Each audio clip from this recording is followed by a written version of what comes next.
Good afternoon, everyone. My name is Dallas Nevins, and I want to thank you in advance for participating in this month's webinar. As some of you may know, we are providing complimentary webinars on a monthly basis that feature a variety of talent management topics. The topic of today's webinar is, Your Workforce is Unique, so why isn't your workforce strategy? Our presenter is Dr. Rick Brandt, President of Consulting Services here at TalentQuest. And before we get started, I wanted to let everyone know that due to the large number of participants, we have muted the phone lines. But if you have questions, please type them into the Q&A box at the bottom right hand of the online webinar, and we will answer these at the end of the presentation. And should we not get to your questions, please feel free to email us after the webinar at info@talentquest.com, and we will be sure to get back in touch with you. And again, thank you for your participation, and I will now turn the presentation over to Rick. Thank you, Dallas, and thank you everyone out there for attending our webinar on workforce strategy. Just a brief background, I've been working in the area of human capital and talent management as a consultant for the last 20 years, spending much of my time with senior leaders in human resources. And I've always had a strategic lean, as have most of my HR friends. And we've talked genuinely about wanting to be strategic and transformational versus tactical or transactional in our approach, but I'm not sure that we've really had the decision science to consistently get us there. And thinking about this, to be truly strategic, we have to make a direct contribution to organizational impact and financial performance, or at least we have to provide information to line leaders that allow them to make strategic decisions. And frankly, I think most of my HR friends would say that while they certainly initiate strategic initiatives, it is very, very challenging for HR to make a visible line of sight contribution to how those activities drive business performance. There are some excellent thought leaders in this area, and for my presentation, I've drawn heavily on John Boudreau and Peter Romstad, excellent book called Beyond HR, Mark Huslid, Brian Becker, and Richard Beatty, the Workforce Scorecard, and along with Dave Ulrich, they wrote the HR Scorecard, and Joan Magritta, Understanding Michael Porter. And Mark Twain said that classics are books that everybody wants to have read, but nobody wants to read. And some of these books can be a bit mysterious, but they're really worth the effort, and I highly recommend them. My goal in this webinar is to provide you with a way to think about workforce strategy that can stimulate some new ideas and allow you to go back and dialogue with your team members and colleagues and challenge and improve your own strategy, and to give you several specific action steps that you can take to make your work strategy even more impactful.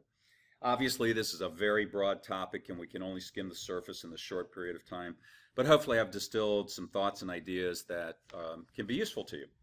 So I want to start actually with a story, and this is commercial actually, and I'm sure this is one you're familiar with. There's been several versions of this. This particular one shows a school play where one side of the room are Apple iPhone users and the other side are the Samsung Galaxy users, and they're battling out over the size of the phone and the click to transfer images wirelessly, and they're talking about the megapixels for the picture quality and Siri's voice and autocorrect and all of that. And then you see Nokia, Microsoft sitting very quietly in the background taking pictures of the whole thing, high quality pictures at a much lower cost. And I'm watching this commercial and wondering to myself, well, who has the better strategy? Clearly it's a great marketing ploy for Nokia, but who's the best? Whose strategy is the best? And do we even bother to ask the question, whose workforce strategy is the best? Well, Samsung sold more phones in 2012 with the Galaxy S3 than Apple did with the iPhone 5, but now Apple's on top in 2013. And so I ask, what role does strategy play in these outcomes? And I think intuitively we know that strategy plays a very important role. So what's the difference between the companies on the left and the companies on the right? The ones on the left outperform their industry peers on the financial metrics that really matter most when you talk about competition. Profitability, return to shareholders. Unfortunately, the companies on the right, they don't exist anymore. They're in seriously compromised form, having gone bankrupt. These are companies that have lost their mojo since 2011. All right, so what was it? Was it disruptive industry change that caused this? Was it technology? Was it poor business strategy? Or was it even a poor workforce strategy? You know, I find that interesting. You don't hear workforce strategy getting blamed too much for company failure, do you? And I suggest that that means that it's not very prominent in people's evaluations of companies. And it should be if we say that human capital is the most important intangible asset in the company. All right. I want to tell you what you're going to learn today. I want to be very specific about it and try to drive a couple of these points home. You're going to understand the value chain and how that disseminates and how to disseminate it through the workforce, because that's critical. Also, I want to convince you of the power of identifying A roles and disproportionately investing in those roles. And then you need to determine which actions and interactions drive performance, and then find multiple ways to ingrain those actions in the organization. And finally, I want you to learn a couple ideas about creating workforce metrics that provide answers to questions that executives and managers care about. So that's going to be our proposition. But I'm going to take a little sidebar. I want you to be patient with me on this. I'm not going to spend a lot of time, but I think it's important that we talk about a little bit about strategy so that that provides context to the rest of our conversation. So let's take a quick look at what we really mean by strategy, and I think the place to go is Michael Porter, the leading thinker in strategy over the last few decades. And Porter says that a good strategy results in sustainably superior performance in the face of competition. So referring back to the Apple, Samsung, Nokia commercial, when we think of competition, we intuitively think of who's the best, who has the best product, the best service, the best talent. We're really hardwired to think that way, I think in part because of our sports culture and just the American culture in general. But Porter calls this the syndrome of competition to be the best. And it's a losing game, according to him. It leads to flawed strategy. Rather, Porter encourages us to think about creating value and then capturing some of that value for ourselves. And we can think of strategy as having several components. We have the value proposition and the value chain. And together, they lead to financial performance. And in Porter's mindset, there is no other measure of strategy success than financial performance. It's about creating profitability and sustainable competitive advantage. Let me share with you just very quickly some definitions of related to value. The value proposition is what you are going to offer to the customer. Okay? So for Starbucks, for example, the value that I, as a coffee lover, the value proposition for me is I can go around the corner to a comfortable Wi-Fi setting that has great service. It's a relaxing atmosphere, inviting atmosphere. I sit in my big leather chair and I listen to music and eat treats and get to think quietly, actually, about some things. And I'm willing to pay for that value proposition. I'll pay $5 for a cup of coffee. I try not to tell my wife, but I do that. The value chain are the internal activities, actions, interactions, processes, policies, and even culture that are performed to deliver that value proposition. So for Starbucks, for example, that means having a distinctive culture that calls servers baristas. There's a heavy investment in training in these frontline workers. There's excellent pay, excellent benefits. There's a distinctive in-store experience and very high service standards. My barista knows my name, my favorite beverage. You know, it's actually a very enjoyable place to go. Strategy links these elements, and it's critical to note that in Porter's thinking, the real point of competition isn't to beat your rivals. The success or failure of strategy has to be judged on whether it achieves sustainable profits. So Porter argues that competing to be the best is a losing game. It leads inevitably to a destructive zero-sum competition that nobody wins. The point is to earn profits, not to be the sole winner. In fact, Porter argues that there can be many winners in a space depending upon what segment of the market they're serving, or the needs that they're trying to meet of the customers, or the way that they deliver that particular set of products and services. Competing to be the best leads to competitive convergence. Over time, rivals begin to look alike as one difference fades and erodes and a competitor mimics that particular feature. And I think this has happened to Apple. Apple's prime competence was innovation, and they seem to have slipped recently with the introduction of the iPhone 5S, the 5C. I'm like, new colors, okay? What's particularly innovative about new colors? Maybe going to China with the new colors, you might argue that. The 5S has the fingerprint access, big screen. I'm kind of yawning on that. Not when you've had the iPad, the iTouch, the iPod, touch screen.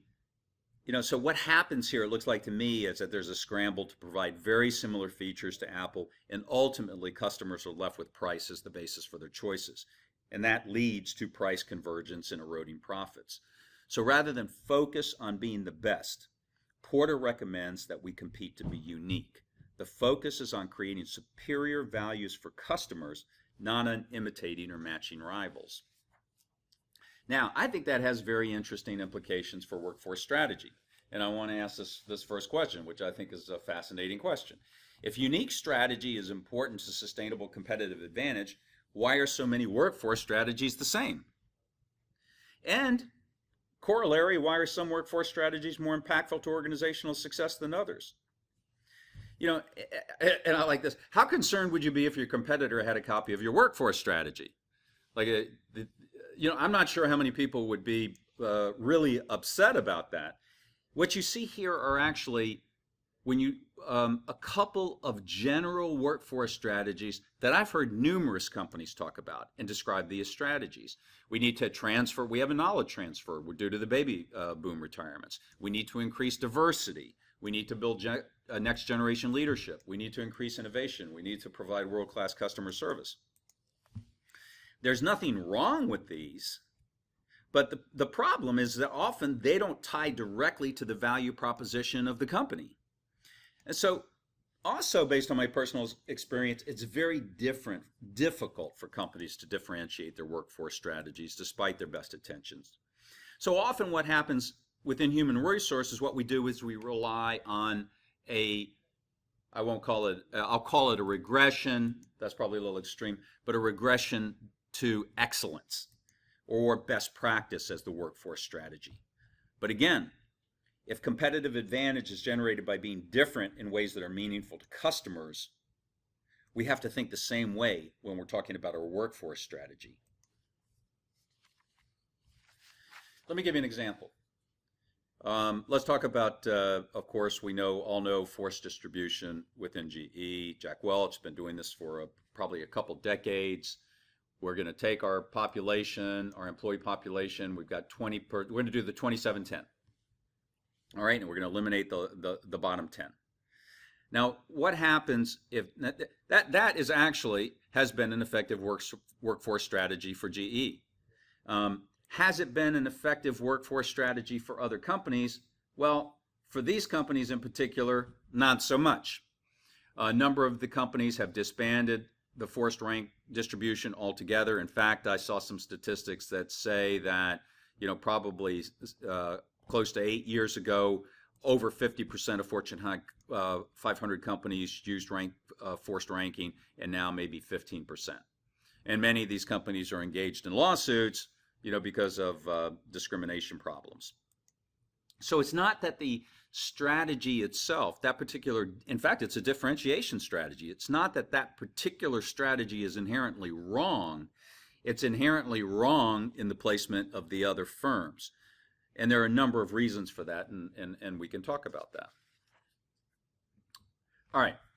I want to talk just very briefly about, I think this could be useful to you, and then I'm going to get into some ideas, very specific ideas about how to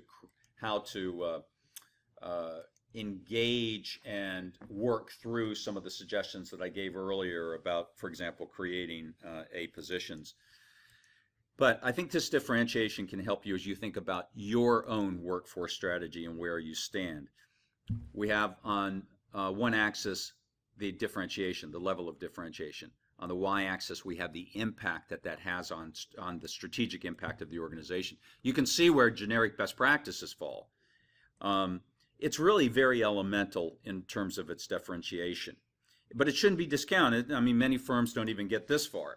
So again, while best in class may be well suited in one firm, such as GE, it may not be very well suited in yours, because actually the value chain, the way that the practices are delivered, are really not designed to work synergistically.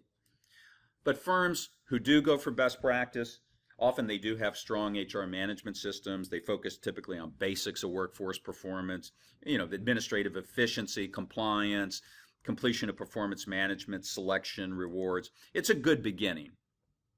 A little higher up the food chain, with more medium differentiation and medium strategic impact, is differentiating by a firm's core strategy. That's really probably the most common approach to workforce planning. And the focus is on one competency, one company-wide workforce capability, and developing that core competency. So maybe the competency is price differentiation or operational effectiveness or innovation or customer intimacy. Again, this is a very common approach. You might have one competency model or value model that is provided to the entire workforce. The advantages of this approach are it's easy to implement and it's easy to align systems because there's a pretty narrow focus on a small number of strategic drivers of performance, but it's also limited because of those same reasons.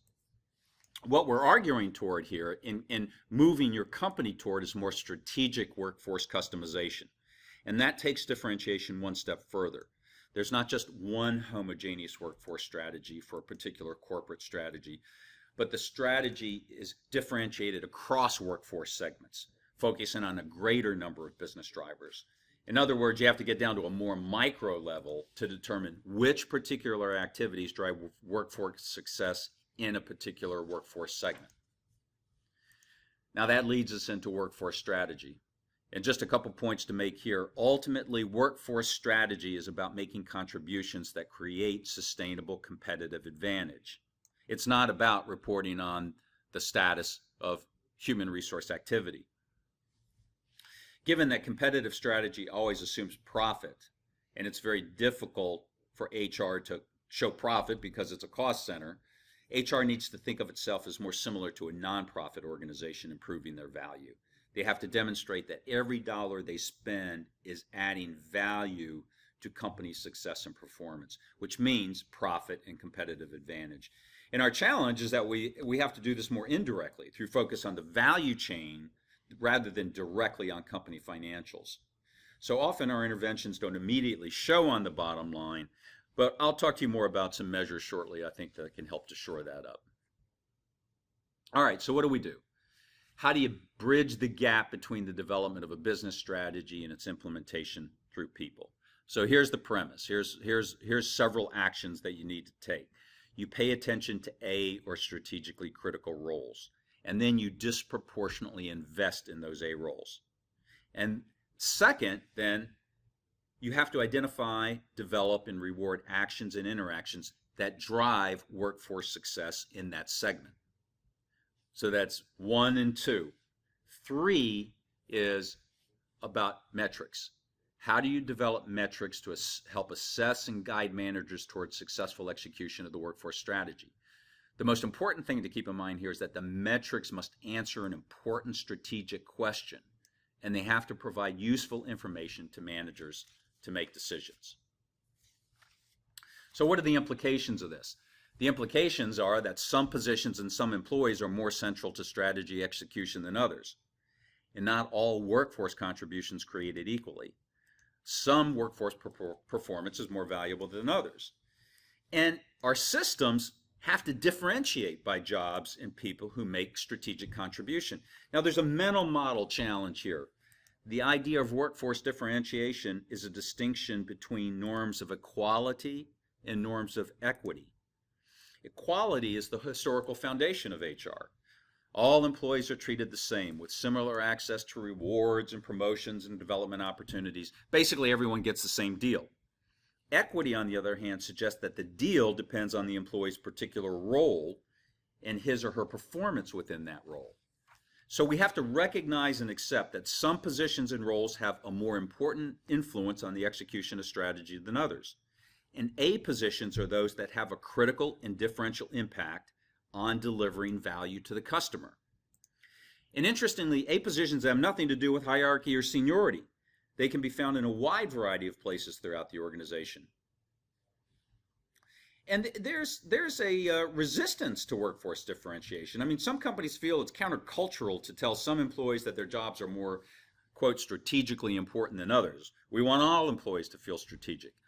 I think an interesting distinction here is that Boudreaux and Ramstad use the words important and pivotal, so that all jobs are important to organizational success, while other jobs are pivotal.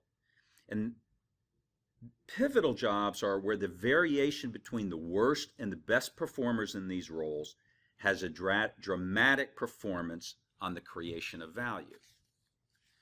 All right, so here's the questions that you ask.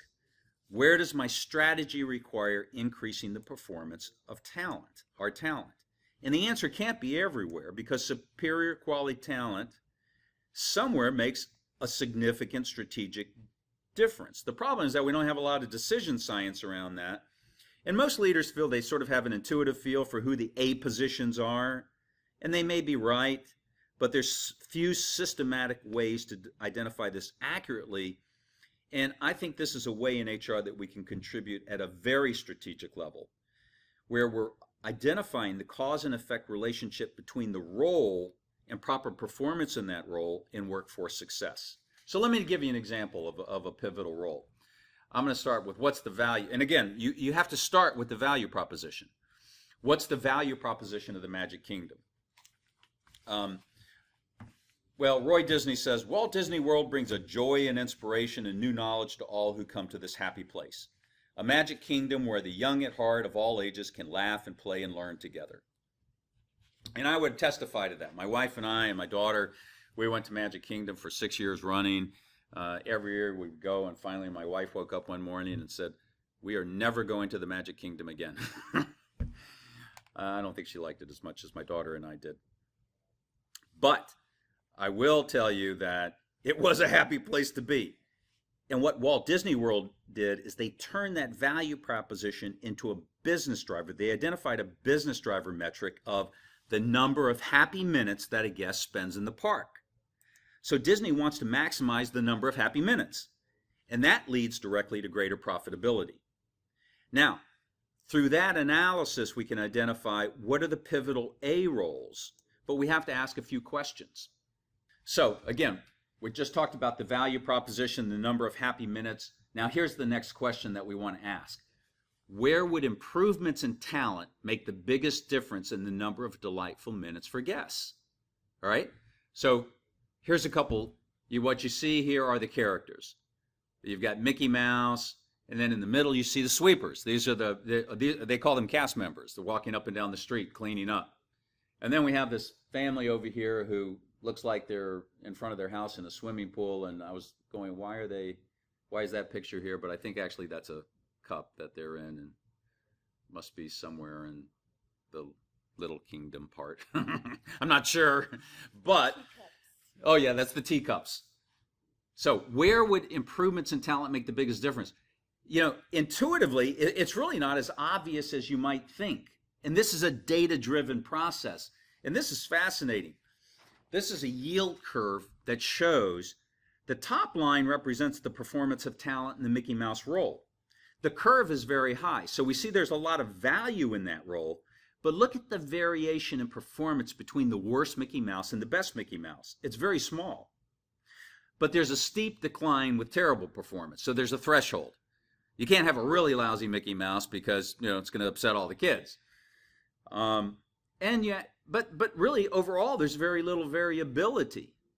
And so why is there little performance variability? It's, well, one thing, they have minders. You know, it's a little like North Korea. You can't go outside with a minder. All of the characters, you know, they're very well controlled. The number of interactions tend to be very short, and they're actually fairly well scripted. So they do a lot to minimize that role. So actually there's little payoff in terms of a development dollar spent in improving the performance of Mickey Mouse. On the other hand, the sweeper curve has a much steeper slope because variation in sweeper performance creates a greater change in value. And why is that? It's because sweepers are actually frontline customer service reps. No one asks Cinderella where the bathroom is or where to buy a disposable camera, But sweepers get asked that question hundreds of times a day. Or they want to know where, a family wants to know where a shady place to eat for lunch is. And I can attest that that's very important when you've already waited 45 minutes in the hot July sun to ride Dumbo for the third time. So these pivotal moments are what makes Disney the happiest place on earth and maximizes the number of minutes guests spend at the park. And it has implications for we're going to spend actually more money on sweepers in terms of the selection and the development of these folks than we would a character as Mickey Mouse who you think would be absolutely central. Oh, what's the value proposition? Let me give you another example. The value proposition of Blockbuster Video.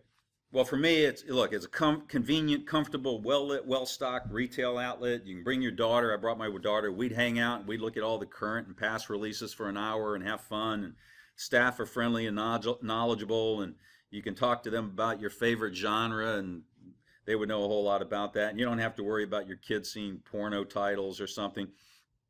And you can buy a big bucket of popcorn prepackaged with a bunch of other junk. And we used to love it. There were a bunch of Blockbusters within 2 miles of my house, and now they're all bridal outlets and karate studios. So the question becomes, though, is where would improvements in talent make the biggest difference in Blockbuster's ability to sustain competitive advantage? And, they made the wrong bet. This is my value graph for them. They bet on the stores. They bet on the retail stores. And here's what I think the value of the worst to the best store manager is. Actually very little in performance. Very little impact between the performance of the worst and the best store manager.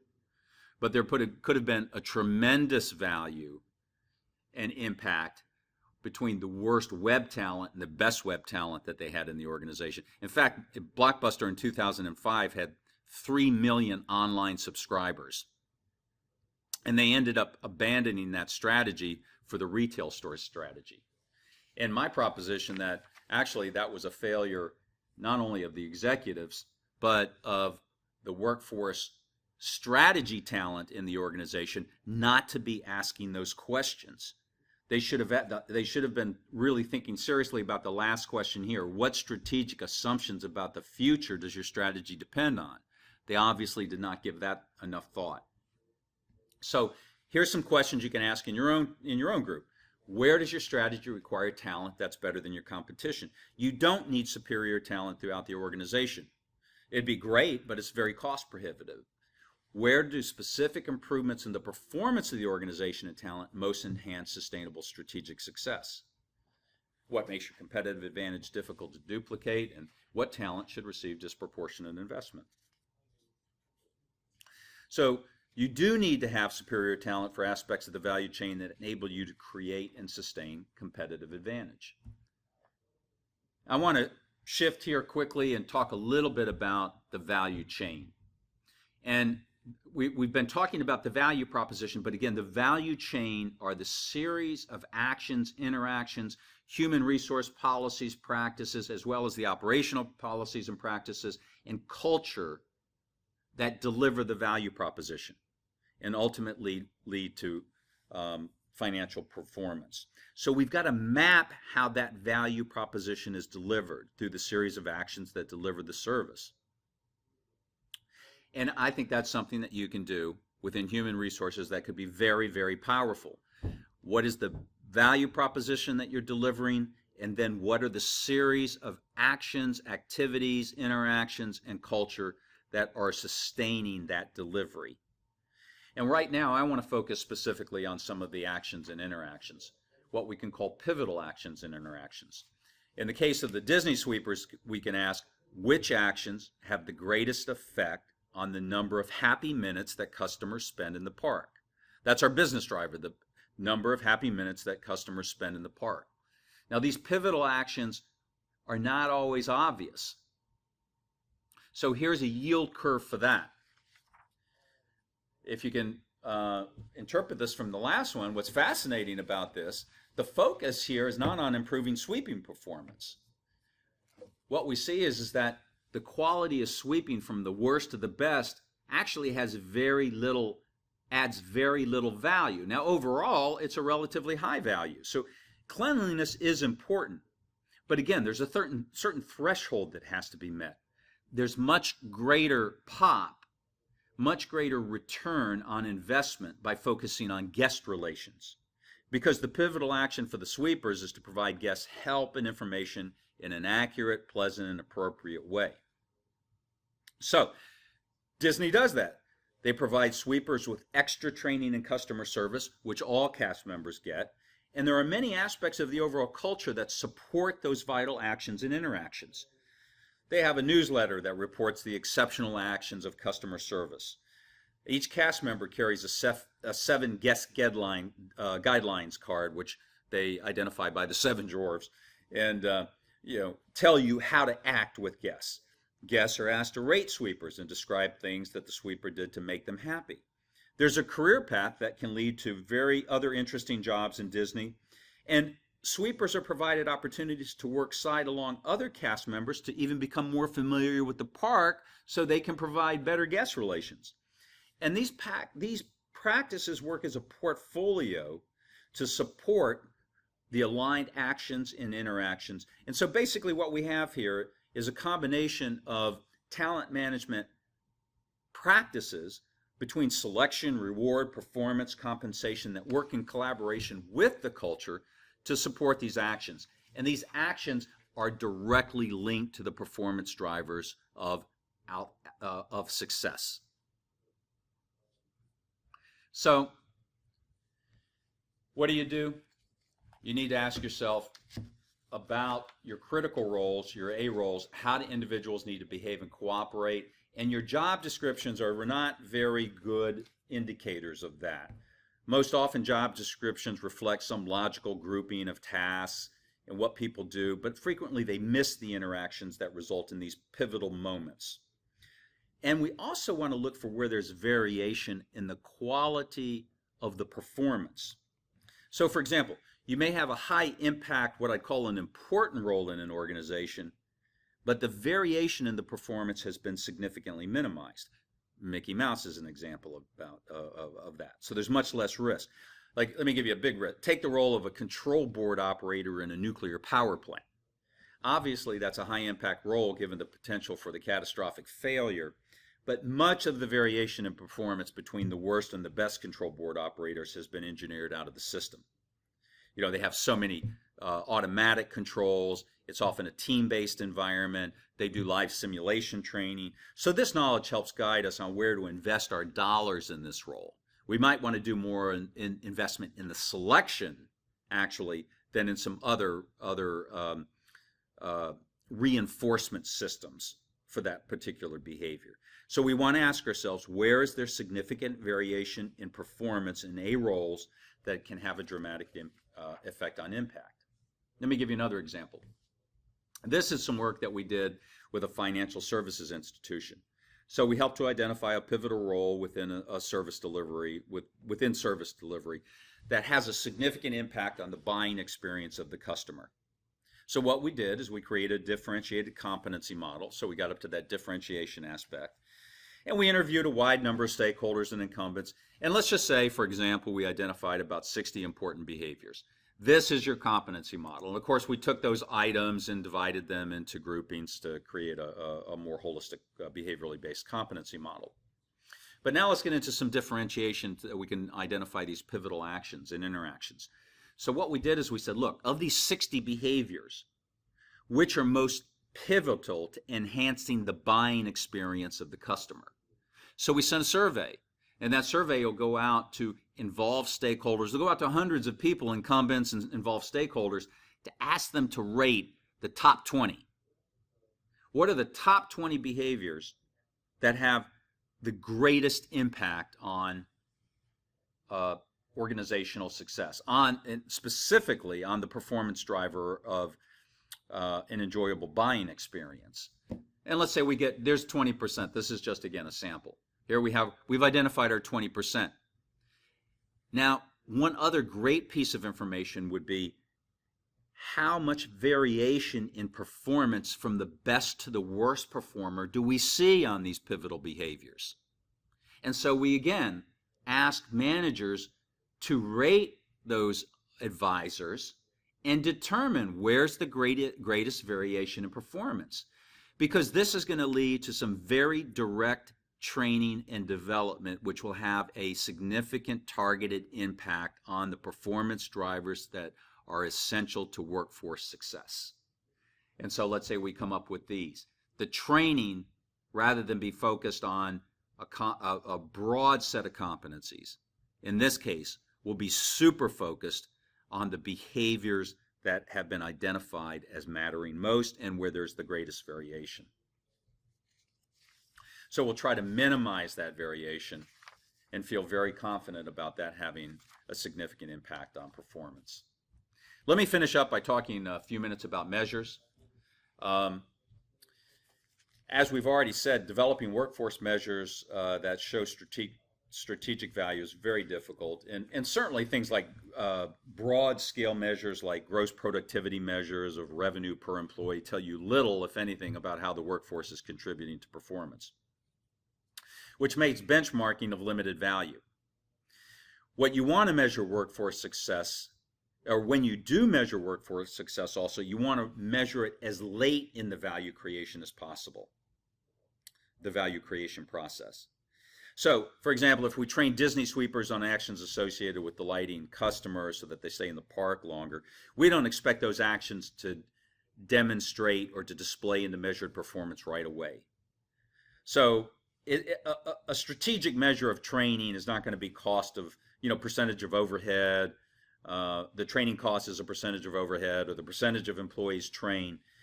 But customer satisfaction scores on sweepers' pleasantness and accuracy in answering guest questions, that's a very powerful workforce measure. And notice that we're not trying directly to measure minutes per guest, because there's many factors that contribute to that.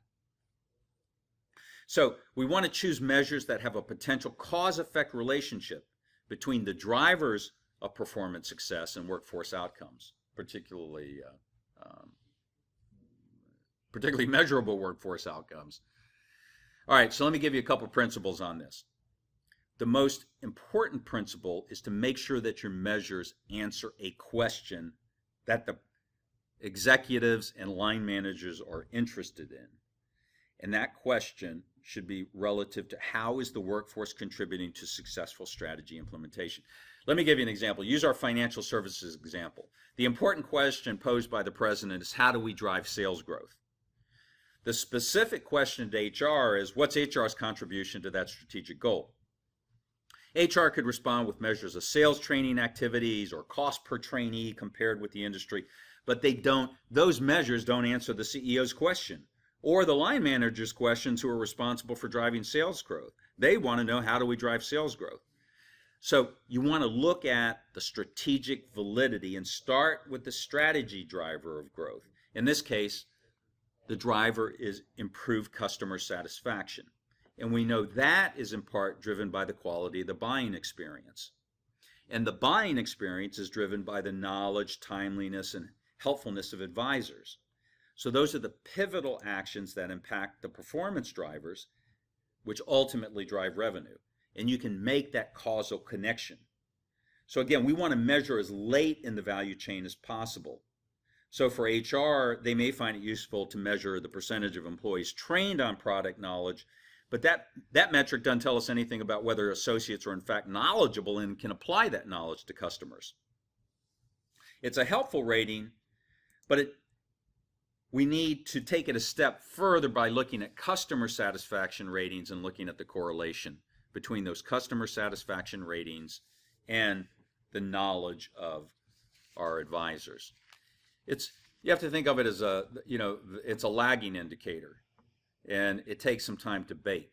So the sequence of measurement's important. You can't measure a lagging indicator before you measure the leading indicator and then try to correlate them. All right. The second one is that you have to look for some trade-off between feasibility and validity. And frequently we use workforce measures because they're convenient, even if we aren't sure what they mean. So you may provide activity data to a consulting firm, and you can get benchmark data compared to industry peers and standards. And that seems valuable and useful because it's objective. But they're really not strategically valid unless you're pursuing the same strategy as the benchmark firms. You can also use surveys. So you look for variation over time, and it may be comforting to know that employee engagement increased by 10% over 2 years, but what really does that mean? What strategic question does that answer for the CEO and the line managers? So this is hard, but instead of looking for some truth among measures that are easy to collect, it's more valuable to look for a couple feasible ways to implement some measures that are strategically valid. And in order to do that, you have to work closely with the line. HR and management have to have a shared responsibility in determining those strategically valid measures and what they look like, and then developing a couple feasible alternatives to collect them. So in the financial service example, we might work with marketing to create some customer buying satisfaction indicators on the customer satisfaction surveys. So there has to be joint responsibility in development of those measures. All right, my final recommendation is to focus on a few measures with strategic importance and start there. It depends on how far along you were in that differentiation value chain that we looked at earlier.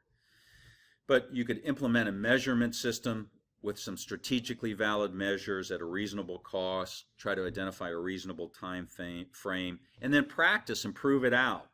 And then use that information to provide to the CEO and line managers.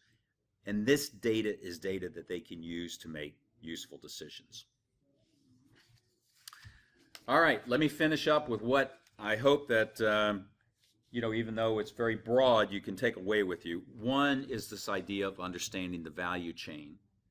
And that is, how do we go about delivering our value proposition to our customers through the actions, interactions, policies, procedures, culture? And you need to disseminate that information through the workforce. The workforce needs to be able to describe that value proposition and the strategies and performance drivers, particularly in their area, that are critical to success. I guarantee you that many, many people can't do that. Then identify your A roles and disproportionately invest in them. And even more, make sure that you have A players in your A roles. And make sure that you find a way to do something about your C players that are in the A roles. And then determine which actions and interactions drive performance and ingrain those actions in the organization throughout your talent and workforce systems. And then finally, create workforce metrics that provide answers to questions that executive and managers care about. Benchmarking and things that are feasible and readily available, they may be comforting, but they don't add a lot of strategic value. All right, so for some further reading on this, I mentioned before, I thought these were great, all of them, and they can give you some good ideas and elaborate on some of the thoughts that we've been discussing here. And I think that leaves us ready for a few questions if there are any out there. Here's a question from Peter. How do you differentiate strategy and mission, or are they one and the same? And that's a good question. I would identify mission as a explication of the purpose of the company and what we are delivering and who we are delivering to. I would identify strategy, though, as these are, in a sense, the actions. They're a broad description of the actions and activities that are required to deliver our value proposition. And so, going back to the financial services company, the strategy, the mission isn't to drive growth. The mission is to provide high quality financial advice, cutting edge advice to our clients that can maximize their wealth. I'll just give you that I just made that up. All right. The strategy, on the other hand, would be things like drive growth. Now, the performance drivers under that strategy are what we really have to determine. What are we going to do? What are the interactions, specific interactions, actions, policies, procedures that we're going to implement in order to drive growth? What is our compensation strategy under there? What is what does the culture need to be like to support that? What are the specific actions that we need to provide training and development around? So I would say strategy is more a linkage of the mission and the vision actually to delivering the value proposition and delivering the mission. Good question. And that's all we have. Thank you, Rick. Okay. And, everyone, we will be sending you a recording of this presentation, and feel free to share it with colleagues and anyone in your network. And we look forward to seeing you next month, at our December webinar. Bye-bye.